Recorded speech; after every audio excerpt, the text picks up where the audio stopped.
Assalamualaikum warahmatullahi wabarakatuh. Untuk teman-teman yang di Kota Bengkulu ya, untuk pendaftaran rekrutmen petugas Reksosek 2022-nya kan baru buka tanggal 12-13 ya. Jadi kalian bisa kepoin dulu ke alamat atau ke link ya untuk kalian ngedownload dokumen. Nah, di sini kalian buka Google ya. Kemudian kalian buka tab baru. Di sini aku udah copy duluan nih. Ini alamatnya ya, s.bps.go.id/rekrutmen_reksosek 1771 ya. Nanti aku masukkan ini ke kolom deskripsi di YouTube aku. Kalian tinggal klik aja.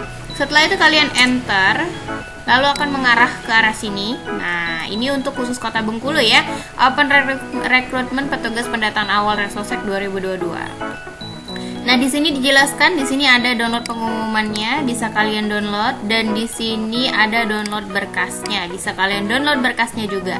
Dan link pendaftarannya ini baru bisa dibuka tanggal 12-13, cuman 2 hari ya besti-bestiku. Jadi kalian harus siapkan seluruh dokumen berkasnya agar nanti tinggal unggah-unggah aja gitu ya. Jadi nggak lama. Nah, di sini kita lihat dulu, belum kebuka ya. Sambil menunggu ini loading, aku kasih tahu dulu ya bahwa pendataan Reksosek atau registrasi sosial ekonomi nasional ini dilakukan secara serentak seluruh Indonesia.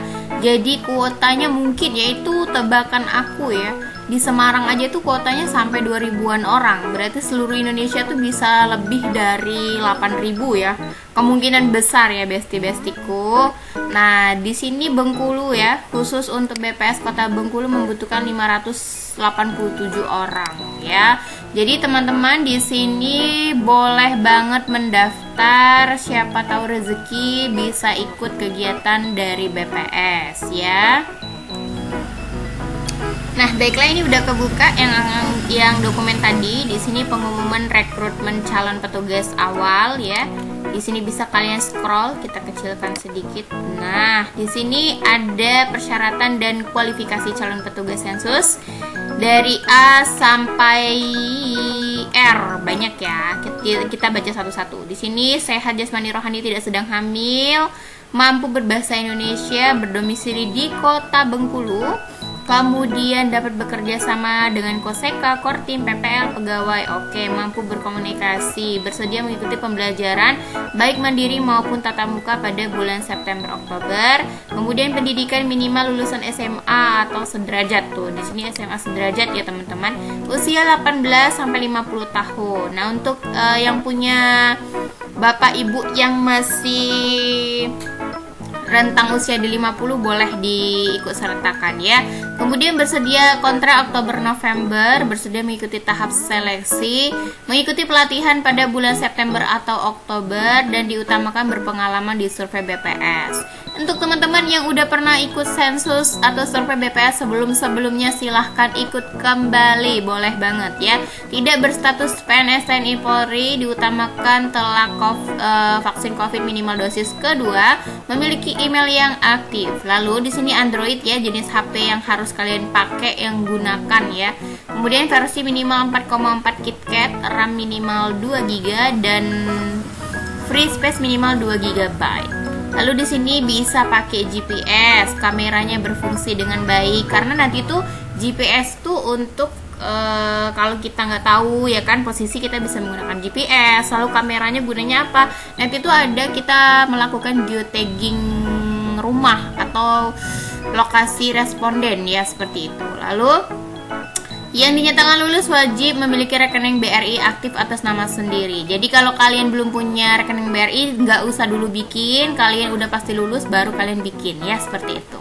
Di sini ada tata cara pendaftaran. Dibukanya pada tanggal 12 sampai 13 ya. Dokumennya kalian nanti kita tengok juga dokumen yang harus disiapkan apa aja. Di sini ada ijazah pendidikan terakhir tadi SMA minimal, lalu KTP, pas foto berwarna, karena di sini kalimatnya pas foto warna, jadi kalian terserah backgroundnya boleh biru, boleh merah, yang penting menggunakan pakaian yang bebas pantas. Surat pernyataan memiliki menguasai dapat menggunakan gadget, ini biasanya langsung ada dari BPS langsung.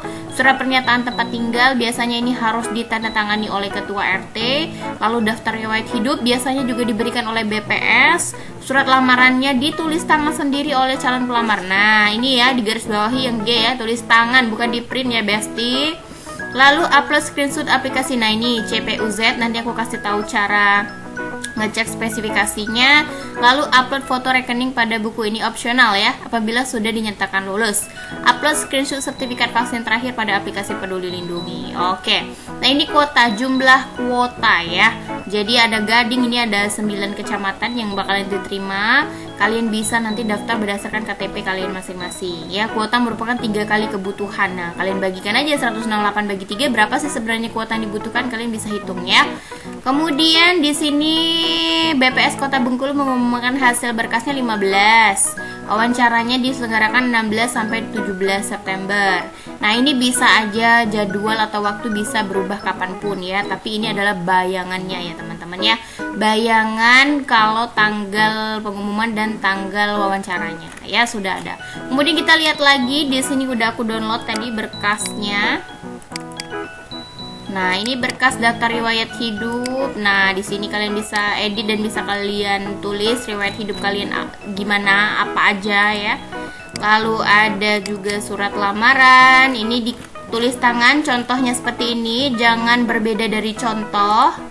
Lalu di sini juga ada surat pernyataan memiliki gadget. Nah, ini ditandatangani oleh kalian ya. Di print aja ini boleh. Terus yang terakhir adalah surat pernyataan tempat tinggal. Nah, di sini biasanya tuh kan ada mengetahui ketua RT atau RW. Jadi minta tanda tangan dan cap ya. Ini jangan lupa diedit-edit dulu ya, masih nyambung-nyambung tulisannya. Nah, ini dokumen yang harus kalian siapkan. Jadi dari seluruh dokumen yang kalian siapkan ini kalian bawa ketika lulus administrasi dan melakukan wawancara pakai map, karena nanti biasanya ditanya ya, mana berkas-berkas yang diunggah atau diupload kemarin. Seperti itu ya teman-teman ya. Kalau pengalaman aku ya, kalau di sepengalaman aku waktu udah tes wawancara gitu, ada juga tes potensi gitu kan, kayak kita ngisi soal gitu dari Google Form yang pakai waktu. Tapi nggak tahu ya ini masih pakai soal-soal seperti itu atau enggak, karena tidak ada penjelasannya ya. Jadi kalau nggak ada, kemungkinan besar ya administrasi dan wawancara baru pengumuman. Seperti itu ya.